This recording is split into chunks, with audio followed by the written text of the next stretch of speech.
So hello, welcome again to Conscious TV. I'm Ian McNay and my guest today is Michael McCaffrey. Hello Michael. Hello Ian. So Michael hasn't written a book yet, and he hasn't got a DVD. I've got nothing to show, but we've got Michael, which is the really important thing.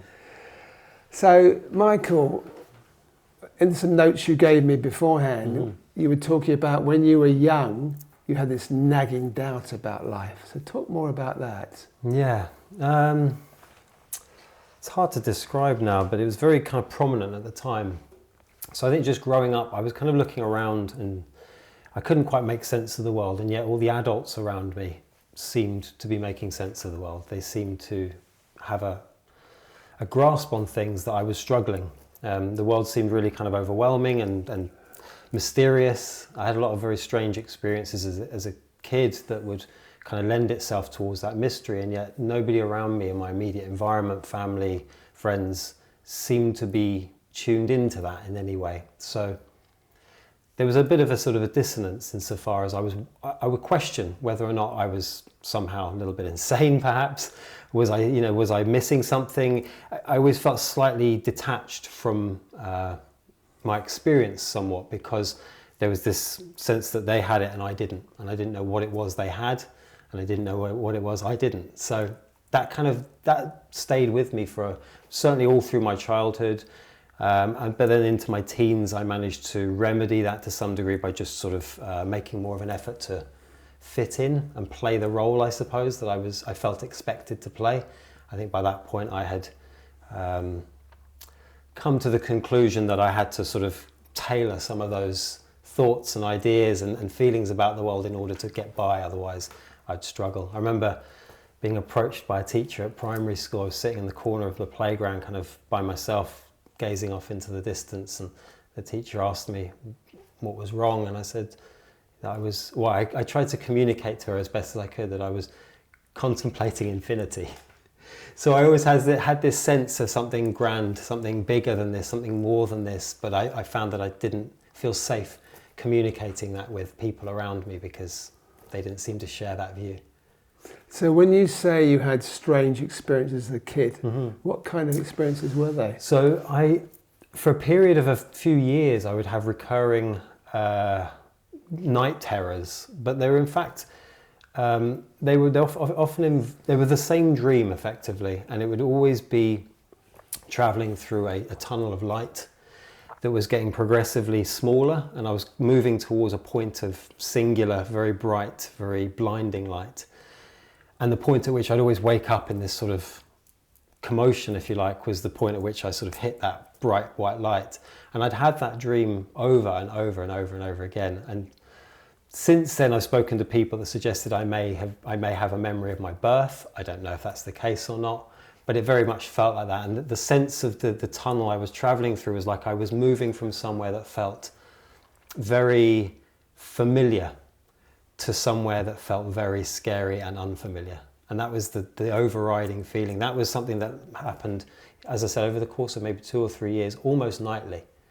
And aside from that, also another thing that I'd often do as a kid, which I didn't share with people, but when I had time to myself, I'd sort of shut the bedroom door and I'd lay on the floor and cross my arms over my chest, and effectively try to imagine what it might be like to die and what that would feel like and what that might look like. And so I was fascinated by this. And again, this is something the adults didn't really talk about.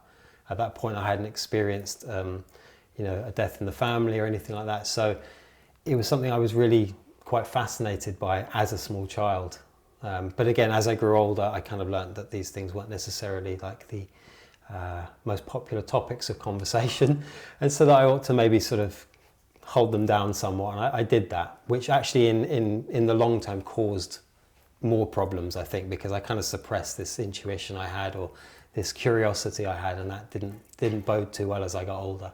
So were you scared of death when you were a child? No, I was just fascinated. I just was curious about what it meant. I was curious about what it might be like. I always had the sense that being dead would be much like before I was alive. So this kind of sense of, well, it was neither good nor bad, it just was. Yeah, it's interesting, isn't it? The kids often don't have this sense of death, it's only when the parents put that fear into them that they take it on board. Yeah, absolutely. And that's certainly something I was very curious about, growing up. And you were, so as you got older, you were trying to fit in, you were trying to be like everybody else. Yes. And you're saying this, questioning this challenge of status quo, if you like, that you internalised that more and more. Yeah. I felt the need to kind of push it to the back of my experience because it, as I said, I didn't feel like I had anyone I could talk to about it. It didn't feel like anyone else was having the same conversations, certainly not of my age, 15, 16 years old. There's far more important things at hand than the nature of the universe. Yeah. So I just tried to sort of put it away and figured it was something I'd grow out of, but it kind of always lingered, and it created this dissonance in the background that I was always aware of and made me feel quite uncomfortable and quite uneasy in my own skin much of the time. And so I was trying to balance being normal, whatever that means, with what my actual experience was, and I struggled with that a great deal.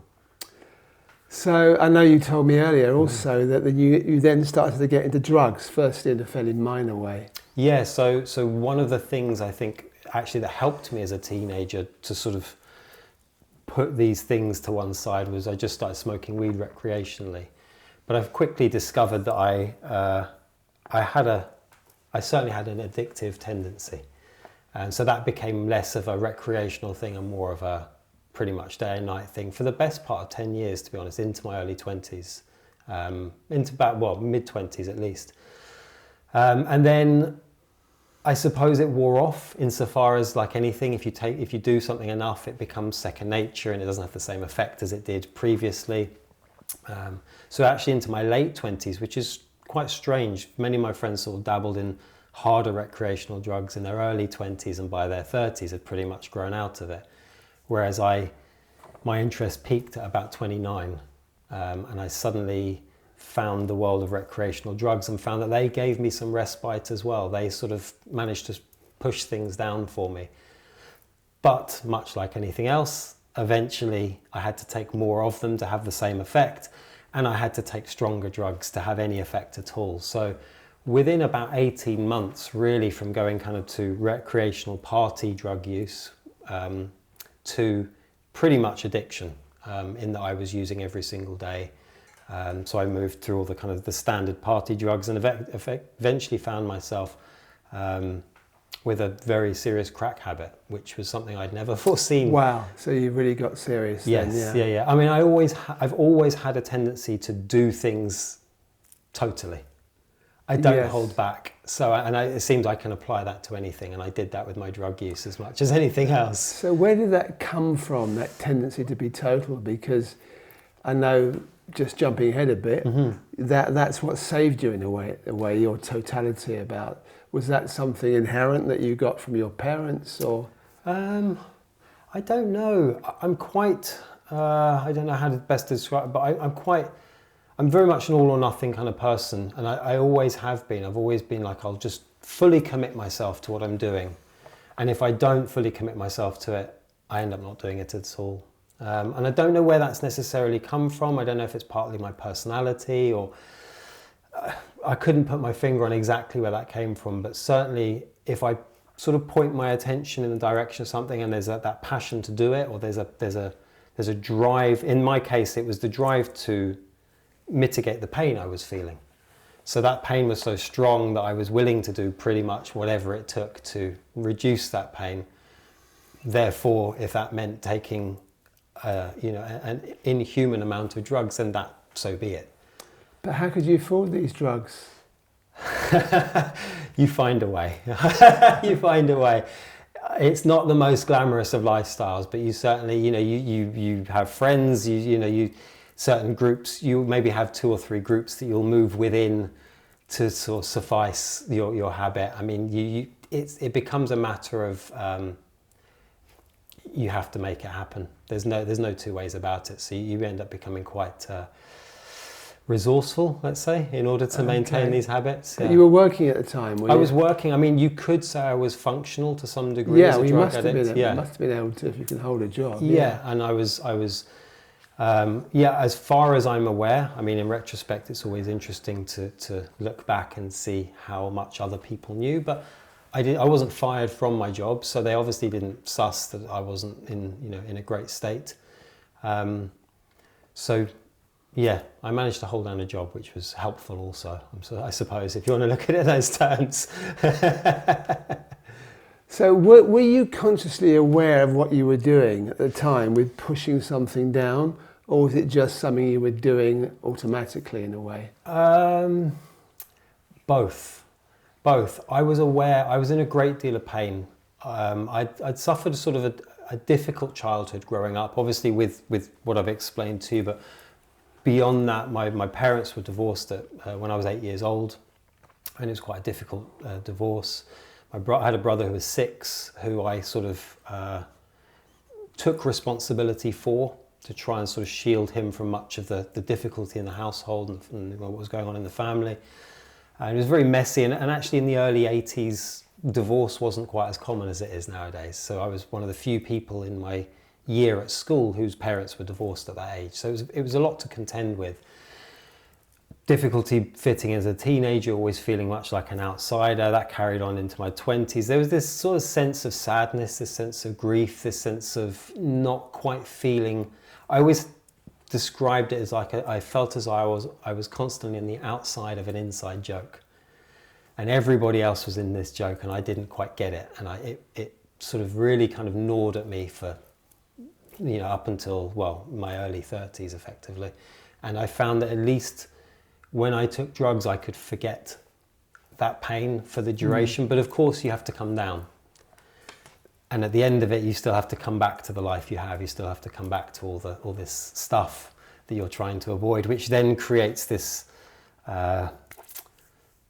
need to stay high as long as you can, which then creates something of a problem. Of course, it's no longer an antidote to the problem, if you like, but it becomes a problem in and of itself. I would say, it's not necessarily a popular view, but drugs were very much an answer to my problem at that time. Unfortunately, they became a much bigger problem in and of themselves and never really addressed the fundamental issue at the core of what I was trying to run away from, or trying to escape from, if you like.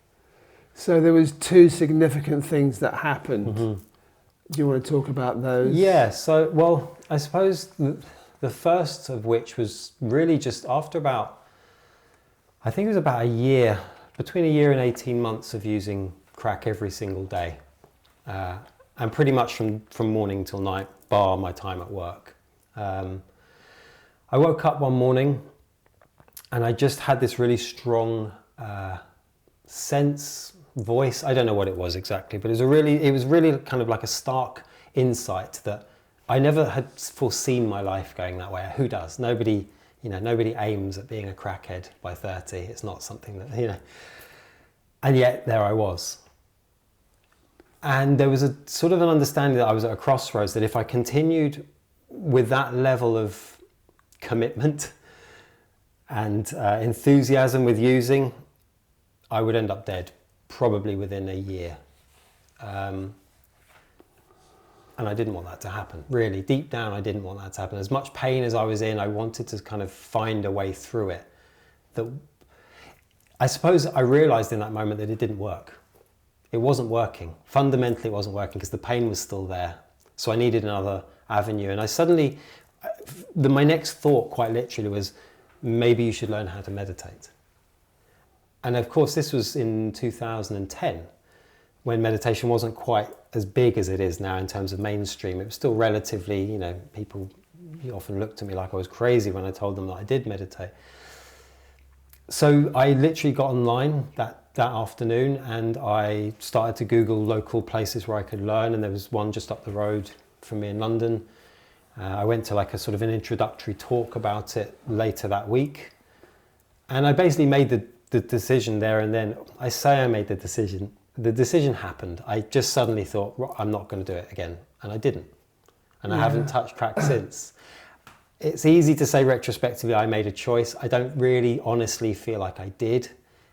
For want of a better word, it was grace. It was a moment of just clarity, and I realized it didn't work and it was futile doing it. And so my enthusiasm to sort of this all or nothing attitude suddenly just fell out, and I just walked away from it, and I didn't feel any need to do it ever again. It's interesting, while you're talking, I'm thinking about an interview I did a few years ago with Benjamin Zephaniah, who's a poet. He's quite a well-known poet.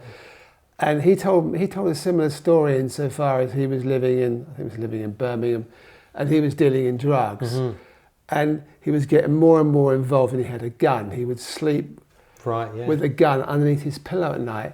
And the same thing happened to him. He woke up one morning, and he just remembered what one of his teachers had said. And they said, Benjamin, if you're not careful, you're going to end up either in jail or dead. Wow. And he'd already been in jail, Right. and next thing was dead.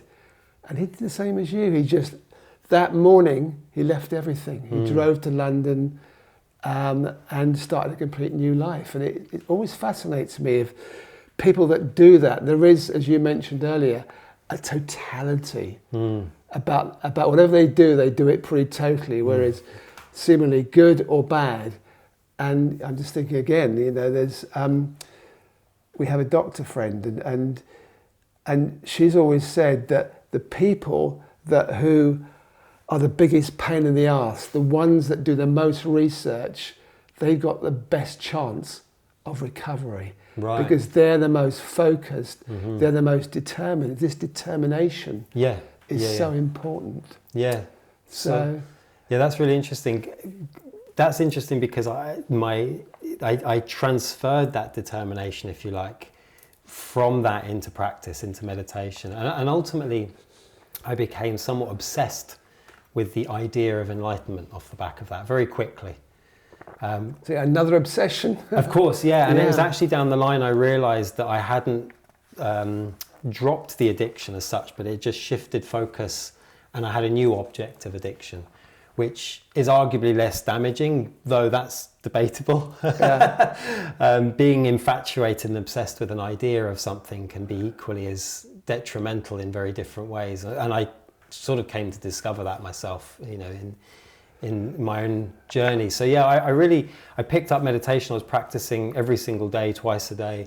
I never missed a day. I was very determined to do it. And then so much so that actually, after about 18 months of practice, I started to look into the ideas of a retreat. I figured that I wanted to do it. So it was TM you were doing to start with? That's right, so you do the mantra twice a day? I learned TM. I couldn't find any retreats associated to TM. Oh, well, actually, that's not true. My teachers ran them, but they were quite expensive.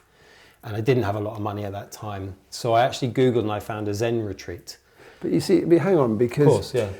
you've been taking drugs for all these years. We know that crack is quite addictive. Yes. And Yeah. you haven't said what else you've taken, but you don't have to say what else you've taken.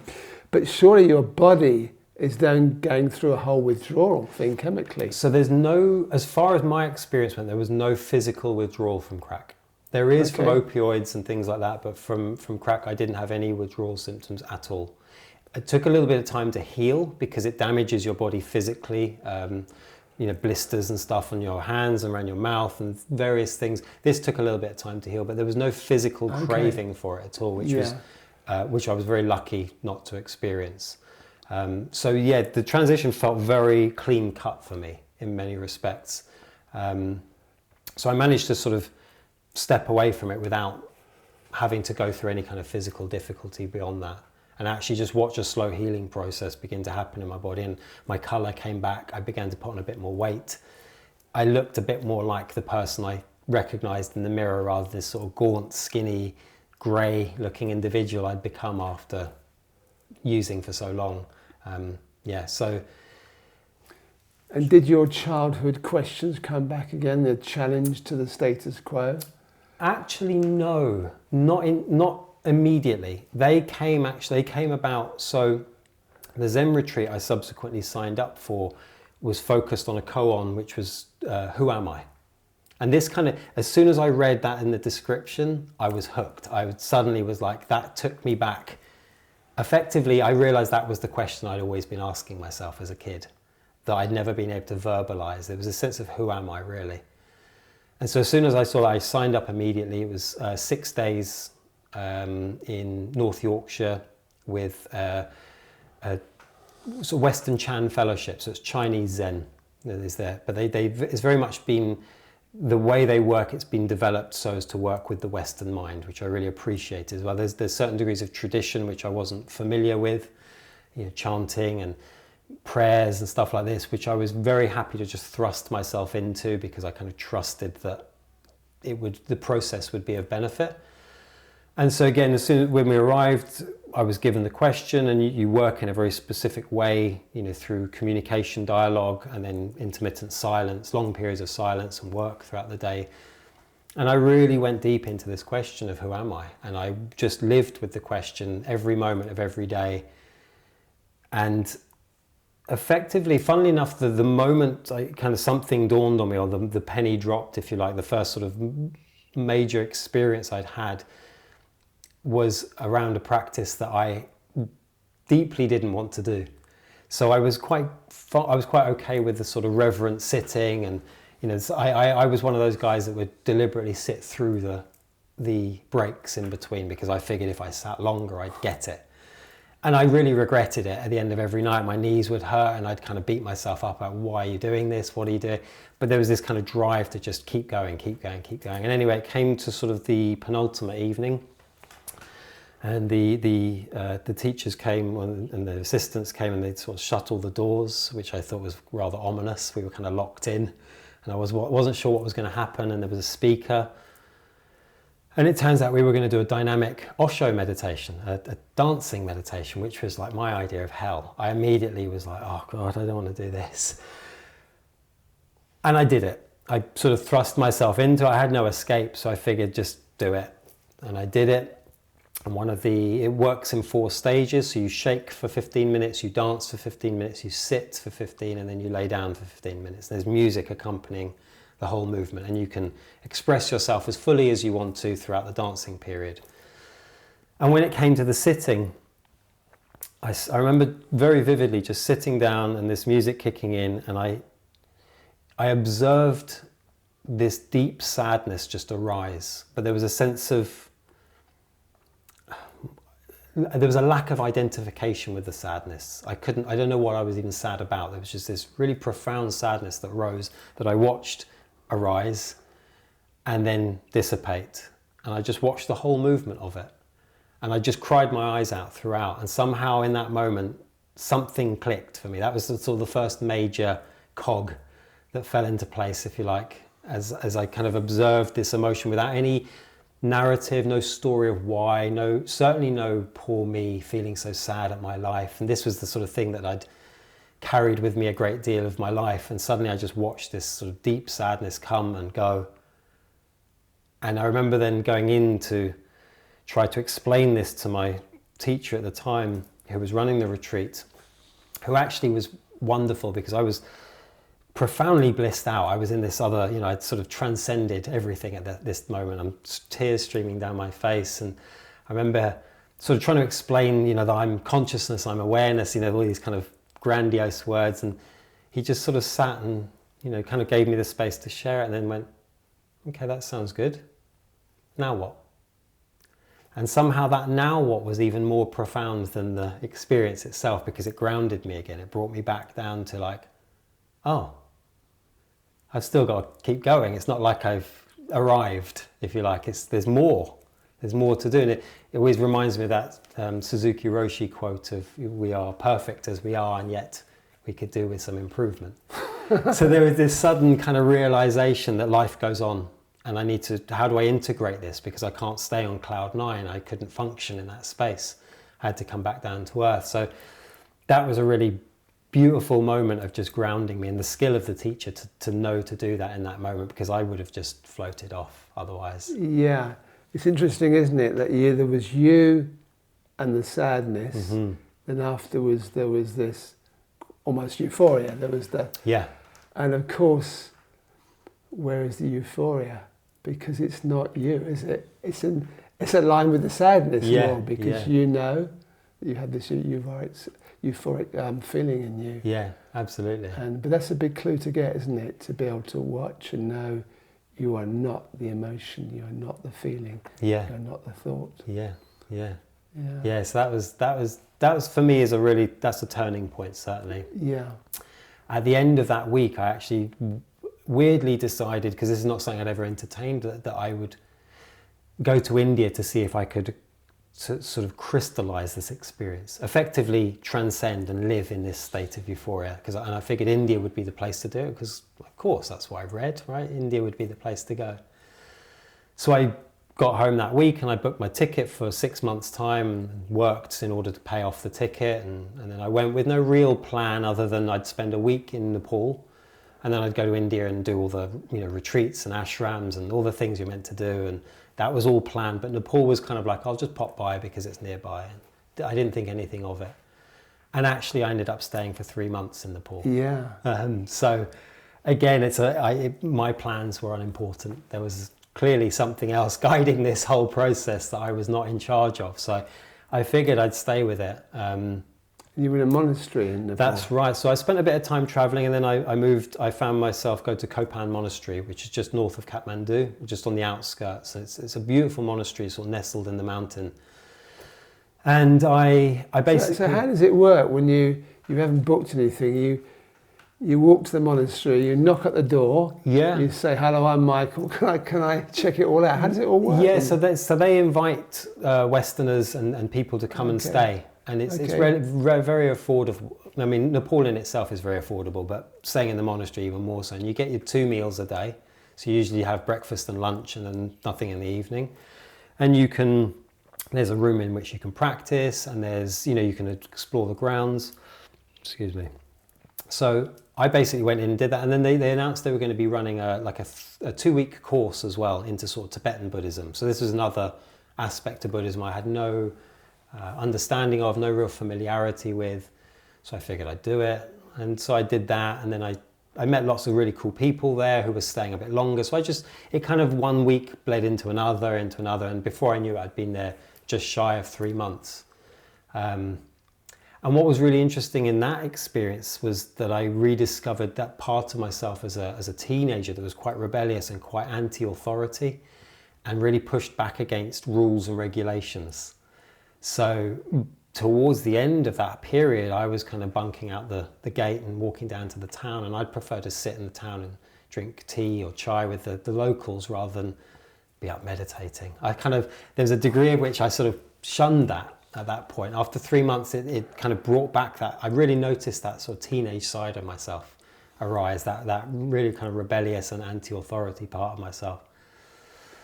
So I kind of then decided, maybe now's time to go to India. And so I thought, right now the work begins, so I'll go to India. And I flew into Delhi, and I did the whole journey to sort of Paharganj, which is the sort of the backpacker area. And I arrived into that area, and it was crazy. And I just spent 3 months in a monastery, and then to go into like the chaos of Delhi was so overwhelming. I mean, I didn't know what to do with myself. And I immediately got accosted by somebody who kind of led me down a dark alley and pulled a knife on me. Wow. Yeah, who was insistent I gave him all my money, which I had none of because I hadn't yet been to a cash point. So it all became very convoluted, and I was trying to persuade this guy I didn't have any money and what could I do, and just praying he wasn't going to kill me there and then and leave me in the street. Eventually, actually, he got distracted by someone he knew, and I sort of shifted into the crowd again and just basically ran as quick as I could to the nearest hotel I could. And I got into the hotel, booked myself in, and it was a very, at best it was a 2-star hotel. It wasn't particularly luxurious or comfortable. I recall the ensuite bathroom just being a hole in the corner of the room. And anyway, so at this point I was kind of exhausted, and I just threw my bags down and I sat on the edge of the bed. And quite literally, as I landed on the bed, suddenly my whole worldview just flipped. Like my psyche was reset. I'd kind of realized that my whole journey to transcend, to escape, to get away from, to find something had kind of been in vain. And that the thing I was seeking was this. Not in the form of Delhi specifically, but wherever I was, it was kind of being present and aware in that moment. And the idea of enlightenment crumbled, the idea of getting anywhere crumbled, the idea of not being the person I thought I ought to be, or not being the person I thought I was as well. That all just fell apart, and I was just left with this kind of very matter-of-fact, oh. And then I kind of giggled to myself because of the absurdity of this sort of, I kind of realized in that moment I'd traveled all that way and gone to all that effort to go all the way to Delhi to discover I didn't really need to go there at all. And yet, of If course, you hadn't have gone there, you wouldn't have known, would you? of course, yeah. That's the wonderful irony, the sort of Yeah. paradox of it. I didn't need to go because it was always where I was, but I obviously needed to go in order to realize that. So talk more about how that state felt, experience was for you. I'd say for the first time in my life, my mind fell quiet and I just experienced things as they were. That's kind of how it felt to me. It was just a sort of, it was almost like as I sighed, as I sort of landed, I was just so exhausted that everything just ground to a halt and I was suddenly present. And I realized that there was nothing outside of this moment I could possibly be seeking. What would that even look like? Well, where would it be? Every sort of future there I ever arrived at suddenly became another here. So it just in that moment of kind of stopping, everything just fell into place almost. It's like I realized that the map I'd been working off was certainly outdated, if not completely wrong. And that I didn't need to be searching for anything at all because it was right here. And it was so close, it's so close and so available that of course we overlook it. Of course we overcomplicate it. We presume it to be something. My issue was I was looking for an idea in reality. My idea of what enlightenment was, which was effectively a transcendence of my humanity. To not feel pain, to not feel grief, to not feel sadness, to not feel all these things that I felt as a human being. I thought if I could become enlightened, I would never have to feel them again. That would be a relief. But actually in that moment, I kind of realized, no, that's it as well. That's part of it. That's part of your experience too. I often use the analogy that I never felt at home because I'd always assumed that home wouldn't have rising damp or a creaking door, and actually it did. And I just had to realize that that was the case rather than insist that it wasn't and to seek this thing that was just a fantasy really, which didn't exist in reality anywhere. Didn't exist anywhere outside of my own head. And in that moment, my head became quiet, reality sort of flooded in, if you like. And it was just this kind of, very simple, very matter of fact, like, oh, like a sigh of relief almost. And I also then realized, well, I don't really even need to go to the ashrams now. There was kind of like, oh, I'm here now. What am I going to do with myself? And so there was this kind of, everything sort of just collapsed in on itself. And there was this just sense of lightness. And yet, very quickly, I'd say within a day or two, there was a sneaking suspicion that, will this last? What's going to happen? How long will this last for? Where will it go? Will I go back to how I was? Can I ever go back to how I was now that I'm here? There was a few questions that actually I ended up just kind of sitting on, and time answered them for me rather than me worrying too much about what it might look like. I just figured, well, enjoy it while it's here. Don't be too concerned because you don't want to ruin it by worrying that it won't be here because all of a sudden then it won't be.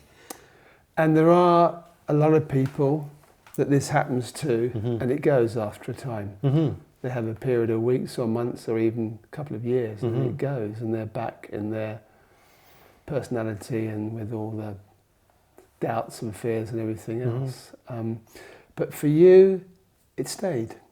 Yeah, I would say as an overriding sense, it's like the analogy I often used, which I find useful now to kind of explain, is like it was almost like I'd spent so much time sitting observing a pond, the surface of a pond, the ripples, the light, the reflections, the ducks perhaps, or a leaf floating.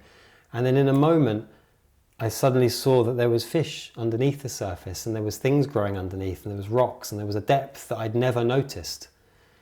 And I feel like once you've actually seen the depth, you can't unsee it.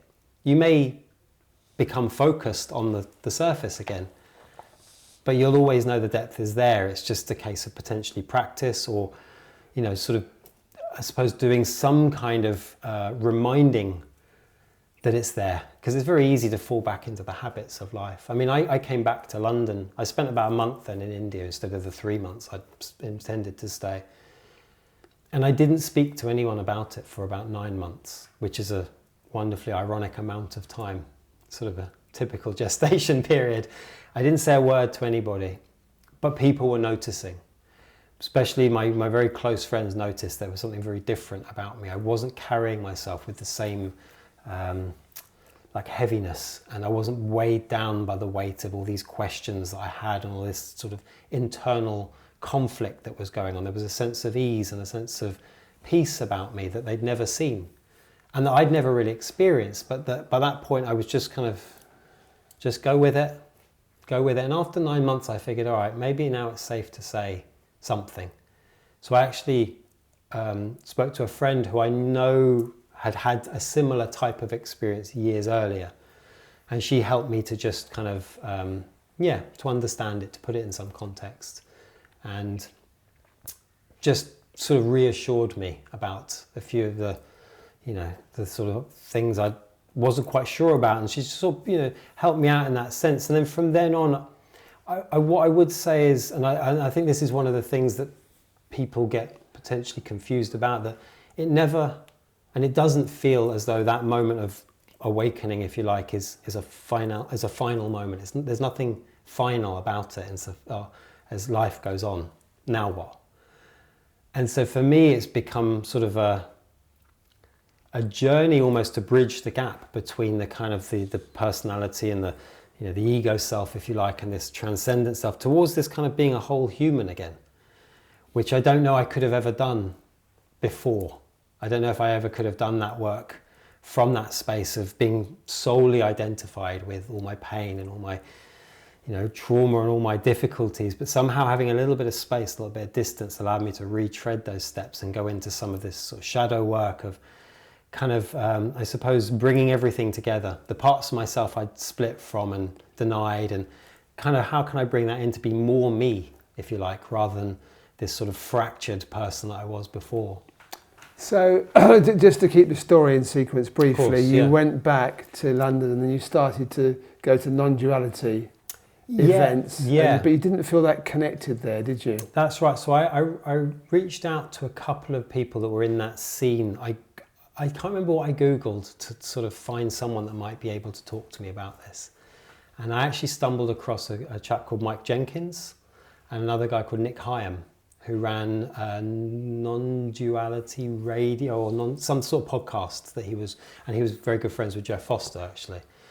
And I spoke to them, and they kind of, again, sort of reassured me I hadn't gone crazy. That actually there was some sort of, that other people have had similar experiences, and that felt reassuring. So I started to sort of go to these meetings and see some of these people talk, but I often felt that I found them quite jarring, in that they seemed to me to miss something. They seemed to sort of highlight that jump, if you like, from the ego self, if you like, sort of the me, myself and I world of everything. The world revolves around me, to this transcendent, I am the universe. And that felt like a really big leap for me with no grounding. But there's still there the identification, isn't there? Yes. Identification with the little me, and then you're identified with the absolute. And I know you want to talk about this as well. It's an important thing that you've evolved into this understanding. So it's the same idea for me as the addiction thing, in that you can shift that addiction, or identification in this case, from one to the other. And so the universal consciousness, or the oneness of being, can just become another identification, if you like. It doesn't necessarily translate into living life as a human being, which is what we're here to do, really. Yeah, I think it's a very interesting area, because a lot of people have genuine experiences, and more people becoming aware that they've had a genuine experience, but somehow they jump to that new experience, and all the unclarity in their character, personality is used to hang on to that new experience. So I am the absolute, I am God, I'm everything. And it's true, but of course it comes from this place that's not clear. And this is what I liked so much about the notes you sent me, that you have then, after this, you went on to really do the personal work. Yeah, yeah. And it's kind of, usually when people do personal work, they're building up, they have incredible clarity, and they build up, they get a bit more clear, and then they're hanging around waiting for something to happen up here. Mm-hmm. But for you, it's almost something happened up here, Yeah. and you didn't hang around and stay here just, you're looking down here to clear the pathways, which seems to me a very intelligent approach. Yeah, yeah, and again, I feel quite fortunate that that was my inclination, because I think I can understand the allure of having that big jump and then identifying as everything, and the sort of the sense that that would give you. Why would you want to retread the steps into those murky waters that you have escaped, if you like? But that for me felt like a really important part, like to give me the grounding. And I think that somehow, again, through the experience certainly I had with Zen, which I find to be a very grounding practice, and the teachings to be very ordinary. So somehow I felt this need to go back and kind of like, okay, there's still stuff that needs to be worked out here. There's still things I'm holding on to psychologically, physically as well, that need to be kind of processed and dealt with. Otherwise, if my eye is off the ball, if you like, and I'm identified as the absolute, how are those things going to manifest sort of outside of my vision? And they will. And I think we see that a great deal. I think it's very easy, and understandably easy, to sort of, okay, this is it, I've arrived. Therefore, there's nothing more, there's nothing to be done, right? That's the sort of standard trope and then on one level, yes, but on another level, no. And I think it's this paradox of holding things as being both and. It's like, well, yes, you are the absolute, and you're also the relative human being that's got to operate in the world and engage and to try not to cause too much damage in doing so. I mean, we're all, it's a minefield just living life. It's this unconscious thing, isn't it? Yeah. And I've seen that a lot over the years. As I said, people genuinely have a clarity, mm-hmm. and they have had an experience, but because all this subconscious stuff is bubbling away, mm-hmm. they don't necessarily conduct themselves in a clear way. Yeah, absolutely. And I think in some ways, for me, the benefit of the experience that was really the turning point, being relatively ordinary, was really good for me. Because if it had been really grand and really big and expansive, and I could see that my tendency would be to be drawn to that and to make it grand. And I think that's one of the things that people that are seeking for this often miss, because they're looking for a bells and whistles event that can really kind of mark their place in the sand as I've arrived. They miss the moments that are constantly available to them. Like, I would say everybody is having awakenings throughout their day. But because they're so ordinary, we're not attuned to notice them. And so we overlook them. We're looking for something spectacular, whereas it's here, it's now, it's so ordinary that your mind is not interested by it. Your attention is not drawn to it. And so, unfortunately, one of the features of our culture nowadays, it seems, is that we've lost our ability to tune into subtlety. And so things that are subtle often go missed. And for me, this kind of realization or this awakening was incredibly subtle, which was what made it so poignant for me, is that I had an insight into something that was so abundantly obvious that, of course, I'd assumed that to be, I'd made an assumption, and then, okay, well, what am I looking for? I'm going out into the world to look for this thing, whereas actually, it's that subtlety of just feeling your feet on the ground, or having a conscious breath, or the smell of the food as you walk into the kitchen. It's these small moments that we're just not attuned to. But if we were, we'd realize that this need for this big grand experience is something of a hindrance. It may happen for some people, but if you're waiting for it and you're not one of those people that's predisposed to have that particular experience, you're going to be waiting a long time. So for me, the subtlety of it meant that I wasn't too hooked on the experience, and I was able to sort of then have a sense that, okay, maybe what else is there to do here? Now what? Was the sort of the thought that ran through my mind, rather than I'm done. But what did you do practically to work on your shadow? So I carried on my practice. I maintained my practice. I mean, one of the things I found that didn't really resonate with me in a lot of the non-duality talks was a lot of sort of suggestion that meditation or practice was unnecessary, or you didn't need to do it. And actually, the irony was often that the people that were sitting at the front of the, sitting on the stage saying this had a history of meditation that led them to being on the stage telling everybody not that they didn't need to meditate. And I get it, but I don't know that it's helpful particularly. So I continued my practice. I also then became fascinated by this concept of shadow work. So the shadow effectively being the sort of the parts of ourselves that we disown or split from. It's often the things we see in other people reflecting back to us that we can't bear to see in other people. The things that aggravate us or make us angry are often those things in ourselves that we haven't quite owned. And that for me became a really fascinating journey of almost piecing myself together, bringing in all these parts that in the past I had felt were, unacceptable. These are parts of ourselves as children we're taught. For example, one that always rung true to me was crying as a child. A parent will often say, and understandably, don't cry, because the parent doesn't want to see the child in distress, but a child doesn't understand that nuance, and so a child internalizes that as don't cry. It's an instruction. So emotions certainly, get repressed, and certain ways of being get repressed, and certain things that are fundamentally part of who we are, because it's like we are all of this stuff and that transcendent absolute. We're not just the absolute and the relative is like something to be dismissed. It's like to be whole, it includes everything. So somehow that gathering in of all these different parts of myself that sort of strayed or that I'd pushed aside became a really fascinating venture for me. And I got really interested in psychology, psychotherapeutic practices, breath work as well from a physical perspective is a great way to really process emotional energy in the bodies, and I managed to really experience my deep rage that I carried from childhood at the injustice of my family falling apart.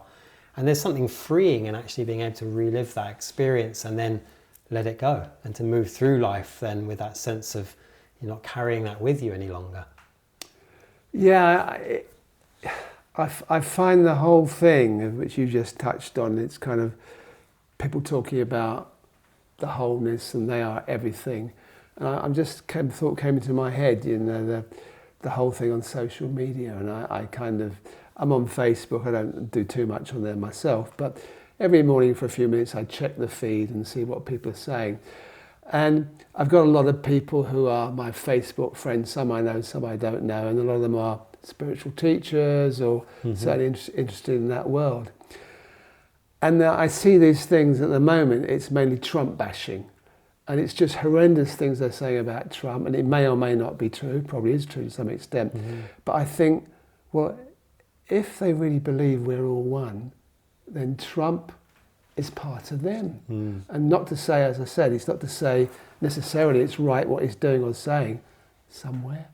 If we're all connected, we're all connected. And you can't suddenly say the kind of extremities are not part of us. And I guess you've looked at that, have you? Yeah, absolutely. That's a big part of shadow work, is to really see that usually, more often than not, the thing that triggers you about someone else is not them, but it's you. Yes. And so I feel as though for all his faults, and he has many, I'm sure, he's human, but Trump is a wonderful mirror for a lot of people. It's unfortunate that we're not able to see quite what it is he's mirroring back to us. But there is a degree to which that shadow work really implores you to look at these hard truths about ourselves, the things that we conveniently forget in order to judge another, for example. Whereas we've all made mistakes, we've all done things we're ashamed of, we've all done things that we're not proud of. But in order to judge another, we need to put that to one side and forget that we've done that, rather than accept our own humanity. One of the experience I sort of didn't, I think I might have alluded to in the notes, but I didn't touch upon, but this came back to me through my shadow work, was a very dear relative of mine commit suicide during my 20s, just before I started using drugs. This was one of the catalysts, I'd say, for me using, was my inability to process my grief.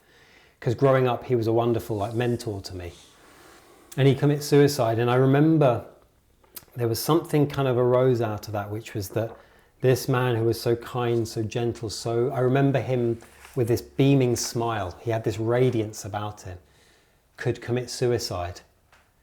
And so that gave me an insight into this kind of, well, there's things that go on inside of us all that we don't display to the world, and that we sometimes don't even know ourselves are going on because we're so detached from them.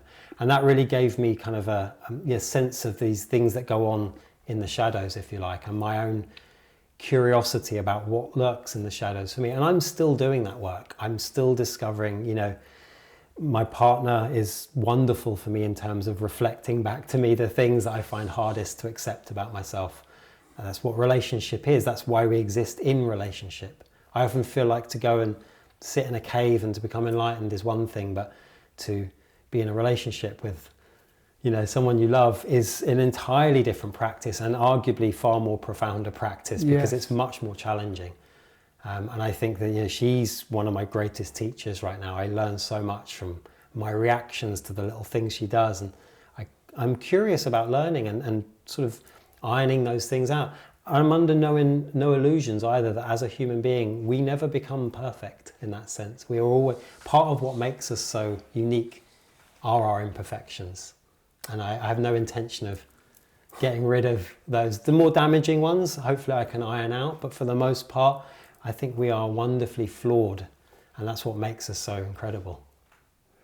Yes, we're all flawed, that's absolutely right, yes. And another thing you talked about in the notes you sent me I liked was waking up and growing up. And in a way they are separate things, aren't they? Because you can wake up to reality, to who you are, but then there's a growing up, which is your humanness being unraveled and revealed, really, and there's a maturity in that. Yeah, and the few genuinely wise people I've had the pleasure of being in the company of held both those traits. They were awake and they were completely grown up. They were adults. They took responsibility. They were fully human, and I loved that about them. And I feel as though, again, when the drive is effectively to transcend our humanity because it involves all the pain, the growing up part gets put to one side. But part of our growing up is to feel all that pain, is to learn to grieve, is to learn to be sad and joy, because it's all part of the human experience. And I think you can't numb one area without numbing it all. So if you lose contact with your innate sadness, you'll also inevitably lose contact with your innate joy. They come as a package, unfortunately. Yeah. But that's part of it. You've got to learn to navigate that. And that's, for me, part of the growing up process is that navigation. And I find it fascinating. And I don't see it as a journey that ever really ends. So do you feel free in yourself? Yes. Yeah. And of course the freedom includes the little bits where you're not completely free. Yeah. But if you include those, you can feel free. Yeah, I think Alan Watts summarised it perfectly when he says, the moment you feel free to be stuck, you're unstuck. And I love that. And it's that, again, that paradox. It's somehow just accepting, there's always going to be these little neurotic patterns I have and these little things, but that's kind of part of what makes me me. Yes. As long as they're not causing me to suffer unnecessarily, I can deal with that. That's okay.